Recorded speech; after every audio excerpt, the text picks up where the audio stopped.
Amables televidentes, buenos días. De vuelta con ustedes para indicarles que el presidente de la República, Guillermo Lasso, entregará este martes un proyecto de ley a la Asamblea Nacional para regular el uso progresivo de la fuerza. Además, ha ofrecido apoyo jurídico a los policías.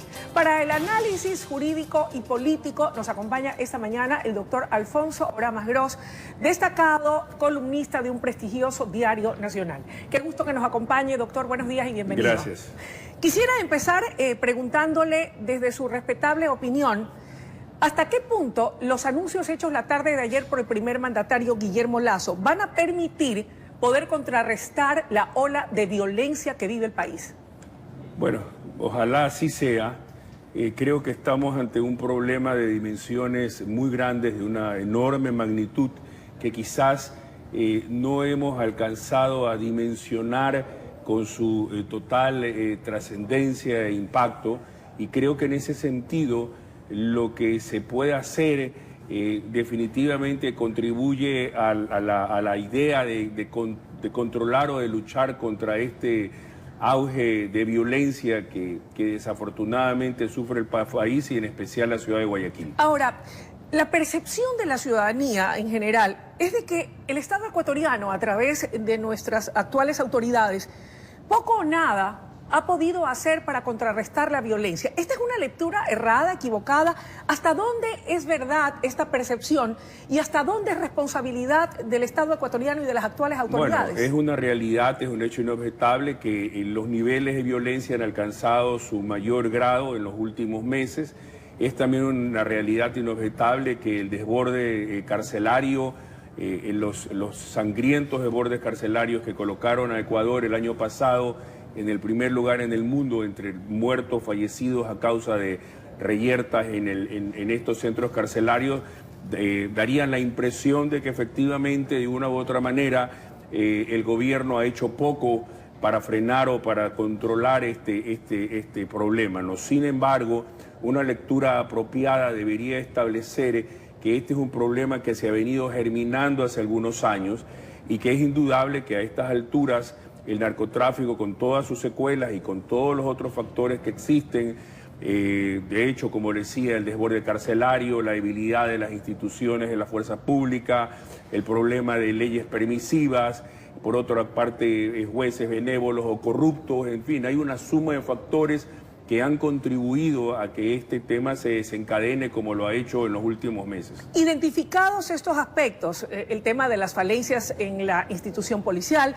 los problemas que existen a nivel de la justicia en el país y otros, ¿esto se pudo haber evitado? ¿Cómo es que llegamos a este punto? Bueno, es un proceso paulatino. Hace algunos años, una revista prestigiosa especializada en el análisis del crimen en Latinoamérica establecía que posiblemente la tercera parte de la cocaína que salía de Colombia pasaba por Ecuador.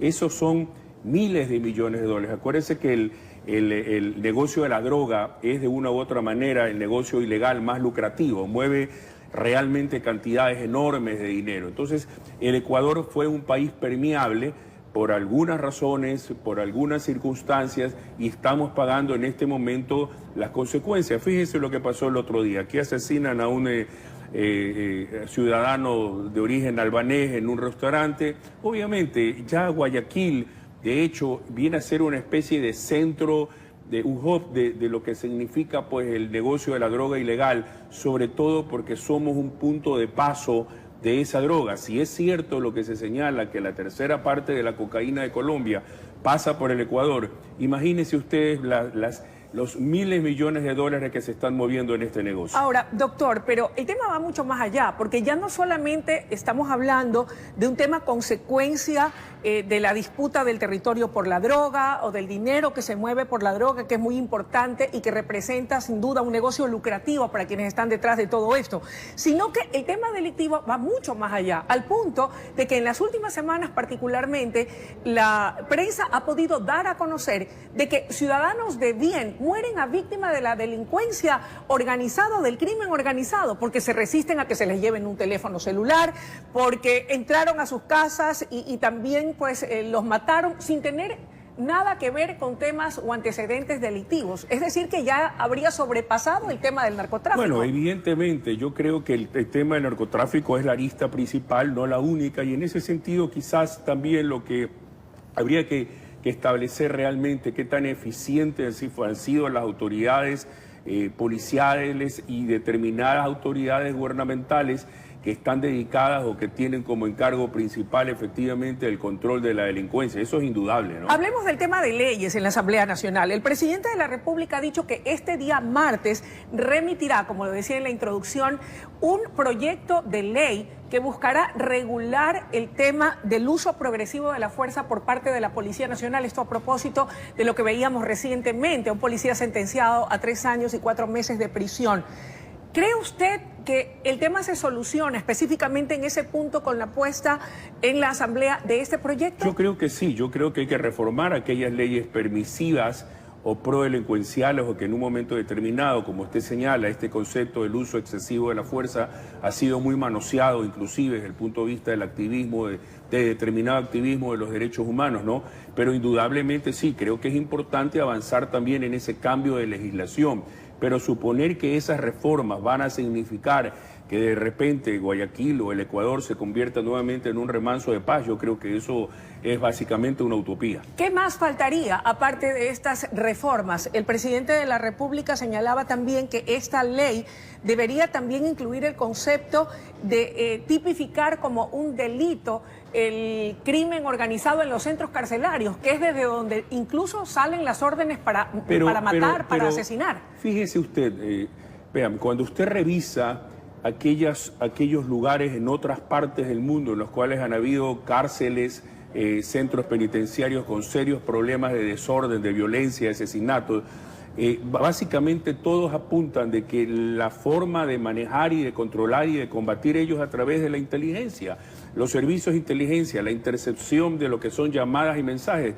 Leía en internet algún reporte de una cárcel de Estados Unidos muy conocida por estos problemas y efectivamente le señalaba que ese control o ese manejo de la inteligencia y de la contrainteligencia ha dado muchísimos frutos y réditos. Yo no tengo idea realmente si aquí esto está funcionando, pero lo que sí queda claro, y ese es un mensaje evidente que envían al menos aquellos países que están enfrentados hace muchos años con el problema del narcotráfico. Véame, maneje el tema de la inteligencia, es la única forma, saber cómo manejan el dinero, dónde está el dinero que esta gente maneja. Son normas básicas. Yo no tengo idea realmente, y creo que la ciudadanía no tiene idea realmente si es que efectivamente eso se está manejando de una manera eficiente. ¿Qué hay de la justicia? ¿Son los operadores judiciales los que están fallando? ¿Jueces, fiscales? ¿Se necesitan más leyes? ¿Hay leyes pro delincuencia? Sí, hay leyes permisivas, hay jueces banales, hay jueces corruptos, como siempre lo han habido, pero yo creo nuevamente que lo que tenemos aquí que tratar de entender es de dimensionar la perspectiva del problema del narcotráfico, que es de una magnitud colosal. Sí, fíjese que nosotros estaríamos, y sobre todo por lo que significaría la influencia de los carteles mexicanos en el Ecuador, como se dice, y México de una u otra manera es lo más cercano a un narcoestado. Ahora, para ir cerrando la entrevista, estimado doctor, recientemente también el presidente ha cambiado a la general Tanya Varela por el general Carlos Cabrera como nuevo comandante general de la Policía Nacional.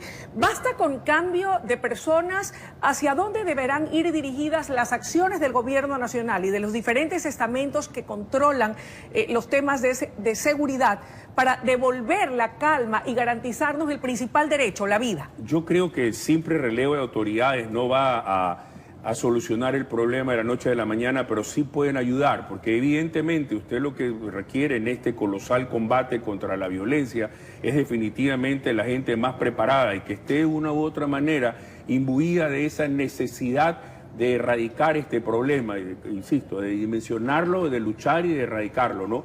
Y creo que evidentemente el presidente tiene toda la prerrogativa de escoger y de querer que la mejor gente, la más calificada, la más idónea, esté a su lado en estos momentos. ¿Podrá el Ecuador salir de la situación difícil económica en la que se desenvuelve, sumido por el tema de la pandemia del COVID-19, de persistir esta pandemia del delito y del crimen organizado? Es muy difícil establecerlo. O sea, hay otros países que les ha costado muchos años. Yo creo que quizás al gobierno también le falta la información, divulgar la información para poner y ubicarnos en esta lucha, que es una lucha trascendente y que requiere realmente un esfuerzo de toda la sociedad como tal.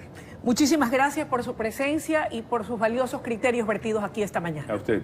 Amables televidentes, ha sido el análisis jurídico-político por parte del doctor Alfonso Oramas Gross respecto de la delincuencia, el repunte de la violencia en el país y de cuáles son las acciones que deberá adoptar el gobierno nacional y los demás estamentos a cargo del combate a la inseguridad para devolvernos la ansiada paz. Es momento de ir a una breve pausa y enseguida volvemos con mucho más desde La Noticia en la Comunidad.